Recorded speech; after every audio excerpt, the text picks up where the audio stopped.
book, written by ex-CIA agent John Coleman, is gaining renewed attention as its predictions about a post-industrial world controlled by globalist technocrats appears to be coming true. In the book, titled The Conspirators' Hierarchy, The Committee of 300, Coleman claims that an international committee led by the Bilderberg Group and Western intelligence agencies would steer the world towards a dystopian future. All right. Call Allah Yahweh Bashim Yahweh Shai Bashim Rakakadash. Double honors to the elders and apostles, great millstone of well. I am not a member, however, I've entered into their labors, peace, and blessings to the sincere brothers and sisters doing this wherever you are, whatever your lot may be. This is probably another quick one, if the Spirit allows.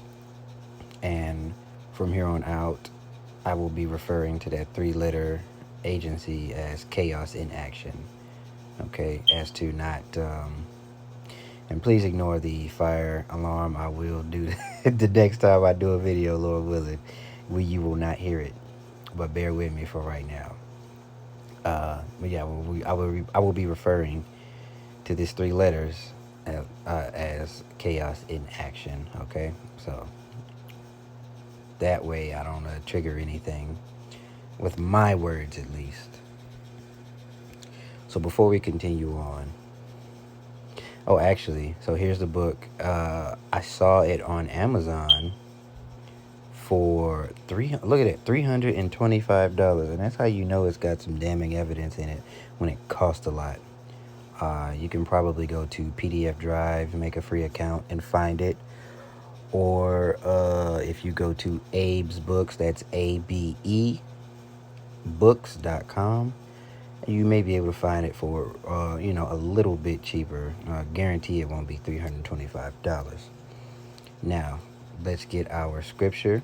All right, this is Amos 8:11, and you can read it in the NLT on your own, but I'm gonna just grab the KJV. And this is the Lord giving him a vision of ripe fruit, and we as a people are ripe for punishment. We were then, we are now. Okay. All right, so let me read 5. Right, so these are just other transgressions, or one of the transgressions, or one of the sins we committed against the Lord. Okay, so hear this, starting at verse 4. Hear this, O ye that swallow up the needy, even to make the poor of the land fail, saying, when will the new moon be gone, that we may sell corn, and the Sabbath, that we may set forth wheat, making an ephah small and the shekel great, and falsifying the balances by deceit. Okay, so that in a separate note, the new moon dictates the Sabbath. Okay, so new moons and Sabbaths are related, because that's how you dictate. We were, if you've been over into the eastern side of the world, a lot of the things are done by the moon, and not that this has anything to do with it, but like in Islam, when they do Ramadan, it's from crescent to crescent, right? And they dictated the very next crescent moon marks the end of it. And again, this has nothing really to do with us. I just want to, since the Bible is an Eastern book, written by men in the East, and over there they still maintain some of those customs, and you can liken that a little bit. Not Ramadan, but the customs. So, over here in the West is a complete opposite, and everything is about, this devil changes the times and changes definitions and does all kind of stuff. But, I don't want to get off into a tangent. So let's continue to read. Okay, the Lord has sworn, verse 7, the Lord has sworn by the excellency of Jacob, surely I will never forget any of their works. Shall not that land tremble for this, and every one mourn that dwelleth therein? And it shall rise up wholly as a flood, and it shall be cast out and drowned as by the flood of Egypt. Okay, let's see. He's going to darken the days, or darken the earth in the clear day.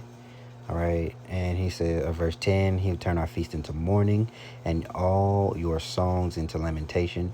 And that's coming again, because as you see, everybody's in such a party spirit, or everybody that matters.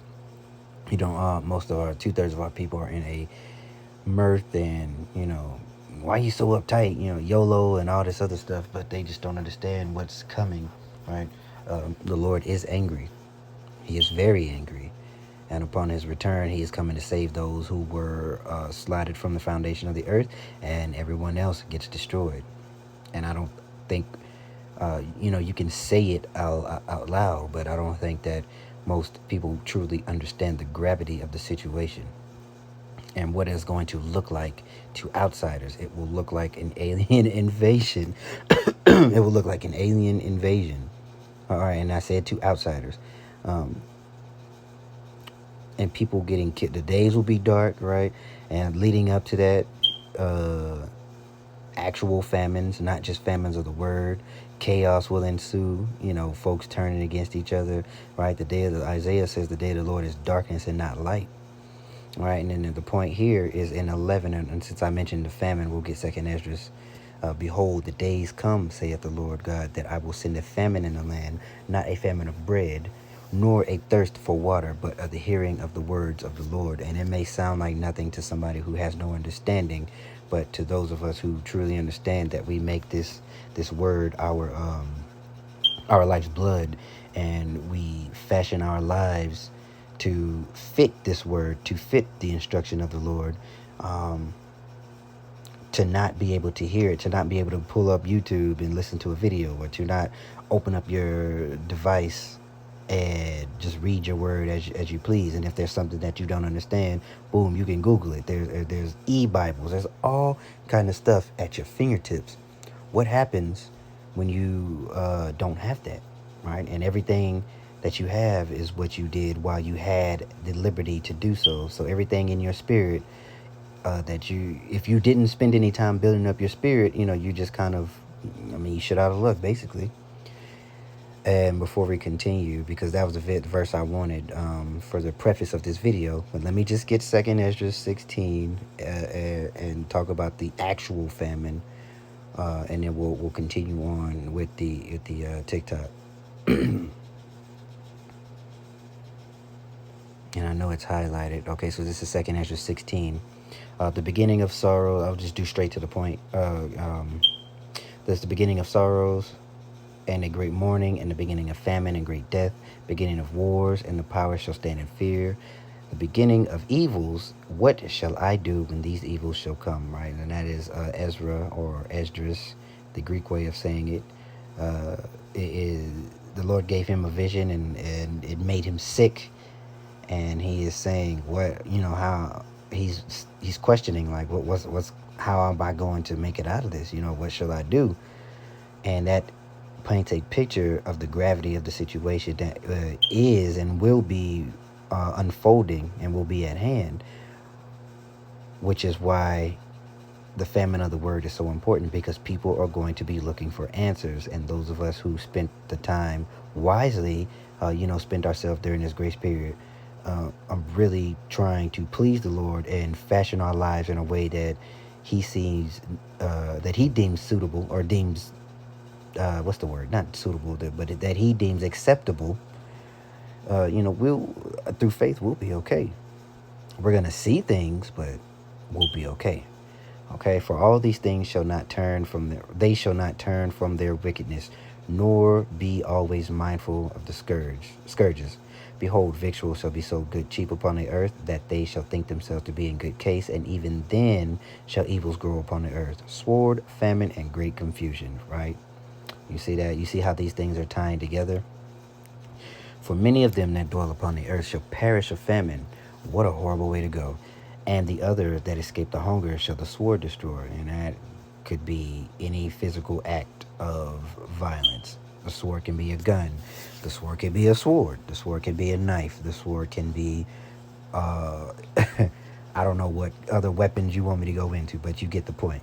And the dead shall be cast out as dung, meaning there won't be enough time to mourn. There won't be, basically, it'll look like some of these war-torn countries that the chaos in action folks go to and destabilize. And there shall be no man to comfort them, for the earth shall be wasted and the city shall be cast down. All right. in which 4 billion useless eaters would be eliminated by 2050 through limited wars, organised epidemics and starvation. Today, the world is witnessing a limited war in Ukraine. An elite memo from a US Air Force general warns that the US could be at war with China by 2025. The COVID-19 pandemic has also allowed authoritarian governments to impose mass lockdowns, global economic turmoil, and the expansion of authoritarian measures, all of which... Right, that's the Patriot Act 2.0. So initially the Patriot Act took away a lot of folks' privacy in the wake of 9/11, and then they reinitiated this thing after all of these so-called threats to the nation, just as a way to even pry even more into what the everyday citizen is doing. Right, because he wants to be like the Most High. He wants to see all and hear all. He wants to be omnipotent, but he cannot be. Right, he will try to set his nest upon the stars. Roughly paraphrase. Right, he will try to be like the Most High, but the scriptures also say that Yahushua noticed, or he saw that Lucifer fell from heaven as lightning. And when you say Lucifer, we are talking about the light bearers, those who hold the earth in their hands. Right, Job 9:24, and their light is darkness. Their knowledge that they put out into the earth to put the earth under their vibration is darkness, and for that reason he will be cast out of his rulership and he will fall as lightning. Align with Carmen's predictions. With many other reasons, but you get the point. Other predictions from the book include the promotion of compulsory pornography in schools, the destruction of industry and nuclear energy, the control of agriculture and food production by the Committee of 300, and a push for green energy that cannot sustain current energy demands. Does any of that sound familiar? In 2023, the liberal media is obsessed with promoting drag queens in schools. Agriculture and food production has been taken over by the globalist elite, with Bill Gates becoming America's biggest farmland owner, and the Dutch government forcing farmers off their land in order to comply with the crippling World Economic Forum green energy targets. The results have been tragic, with food shortages and spiraling energy prices punishing ordinary people. According to Coleman's 1992 book, these current events are not a coincidence, but are part of a decades-long plan to bring about a neo-feudalistic post-industrial society. Pointing out the hypocrisy of the elite never seems to make a dent or have any impact whatsoever on them. Why? Because they have no shame. They have no shame because they have no moral compass. They have no moral compass because they live according to the rule of the ends justifies the means. Right, they have no shame because they have no moral compass. They have no moral compass because that is what you would refer to. The ends justifying the means is a Machiavellian principle. And they have no moral compass because they have no souls. Right there, his soul that they do, but what's in him ain't upright. Let's get that real quick.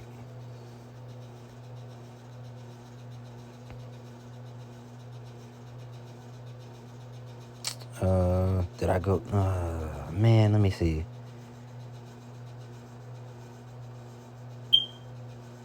His soul is not upright in him. I'm having a brain fart. I thought that was in Habakkuk. Let's see. Seals.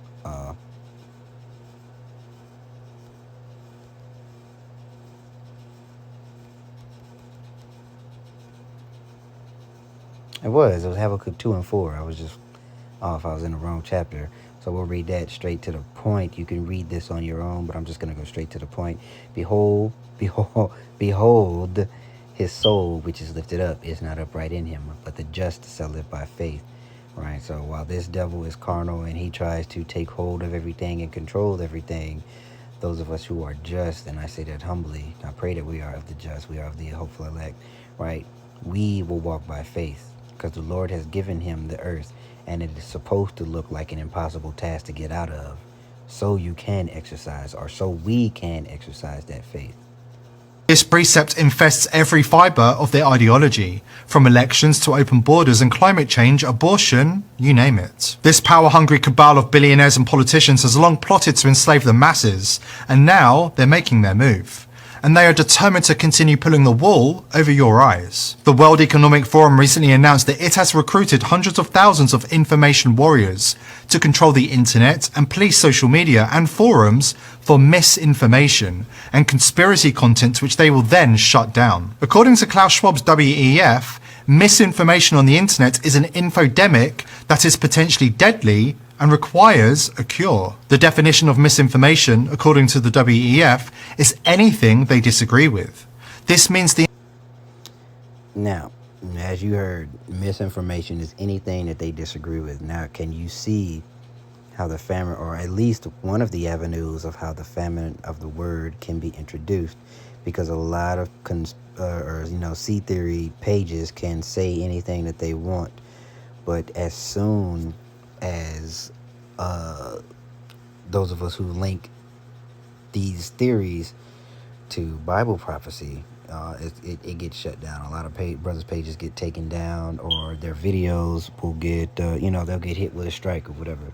So what they'll do is do an all-encompassing thing, and they'll attack the ideology of the pale male because he is the most dangerous thing on this planet, but then they will lump everything else into it, which will include those of us who just pretty much live by this word, preach and teach it.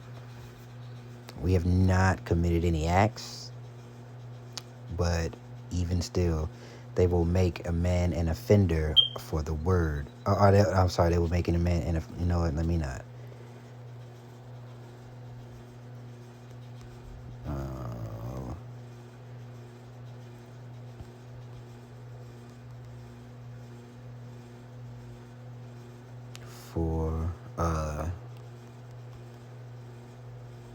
There we go.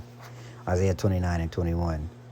Straight to the point, that make an offender for a word, and lay a snare for him that reproveth in the gate, and turn aside the just for a thing of naught.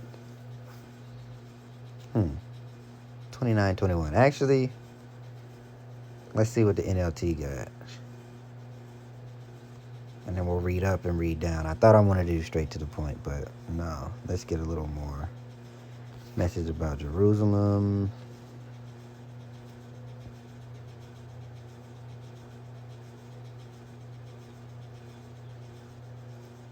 Okay. Let me get 18. In that day the deaf will hear words read from a book, and the blind will see through the gloom and darkness. The humble will be filled with fresh joy from Yahweh. The poor will rejoice in the Holy One of Israel. The scoffer will be gone. The arrogant will disappear. And those who plot evil will be killed. Those who convict the innocent by their false testimony will disappear. Oh. A similar fate awaits those who use trickery to pervert justice. Ain't that an interesting thing we just read here? And who tells lies to destroy the innocent? That is why Yahweh, who redeemed Abraham, says to the people of Israel, my people will no longer be ashamed or turn pale with fear. Oh, that's a beautiful thing right there. That's what we got to look forward to. Now, actually, I don't even have to do that. Let's change it over. Get out of here. Now, let's read it from 18 in the KJV, and I understand it's the same thing. And if you don't want to watch, you can always turn it off. But I would like to keep edification at the forefront of the things that I do here on these videos. So we're going to read both. And in that day shall the deaf hear the words of the book, and the eyes of the blind shall see out of the obscurity and out of darkness. The meek also shall increase their joy in Yahweh, and the poor among men shall rejoice in the Holy One of Israel. For the terrible one is brought to naught. We know who that terrible one is. And the scorner is consumed, and all that watch for iniquity are cut off. That make a man an offender for a word, and lay a snare for him that reproveth in the gate, and turn aside the just for a thing of naught. All right, so their plans will be thwarted. If you have the faith to believe it. And even if you don't, it doesn't matter. It's already written. It will happen.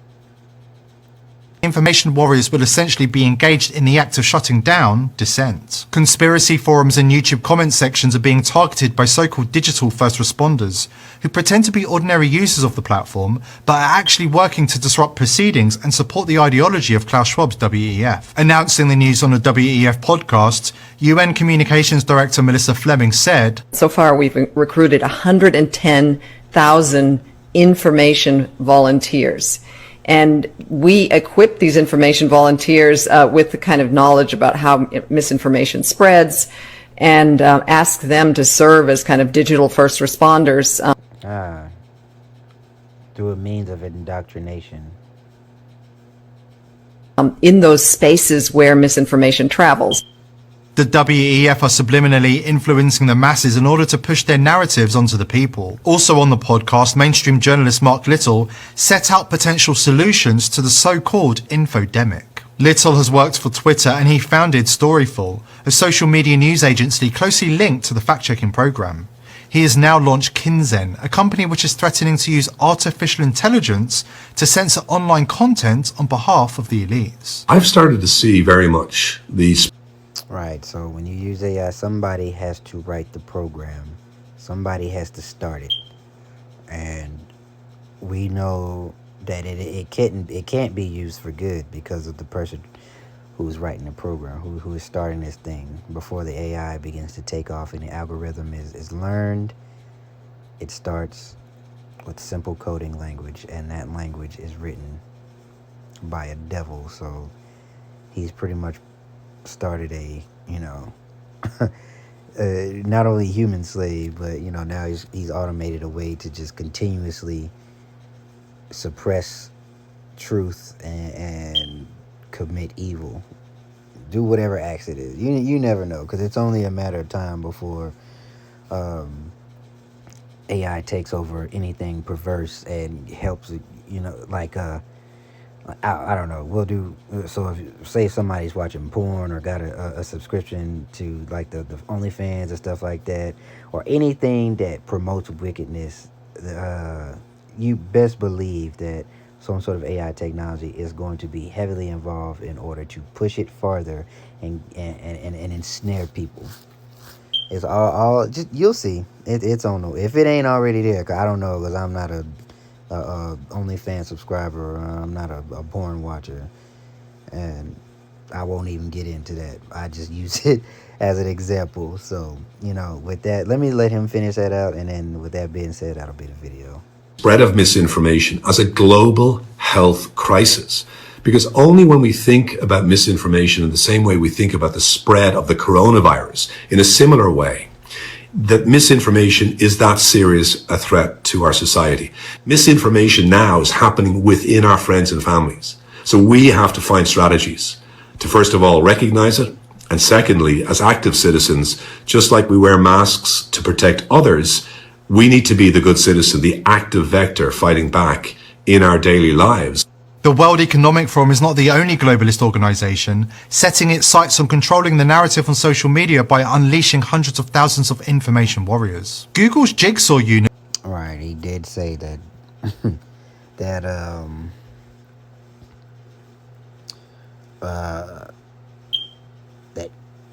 you'd fight misinformation in your own. Even your own family members may be a spreader of misinformation, and that brings the scripture. Roughly paraphrase how the Lord comes. He's come to send a sword of division, and turning the father against the son, and the daughter against the mother. Roughly paraphrase. So you see how these things can kind of play out, right? It is written, and you're watching one of the many avenues of how it's going to play out. So with that being said, be circumspect, keep praying, keep reading, keep repenting, and hold your head high, not in foolish pride, but in the fact that you're doing your damnedest to walk upright, and be proud in the fact that, again, not foolishly, but be proud in the fact that you have the knowledge and you have the understanding, and you polish it, treat it like a prized possession, and you polish it. You don't just leave it in the attic or put it in a napkin. So those of us who are listening and learning, man, I pray that you are edified, and I pray that the Lord continuously bestows his mercy on you. Shalom.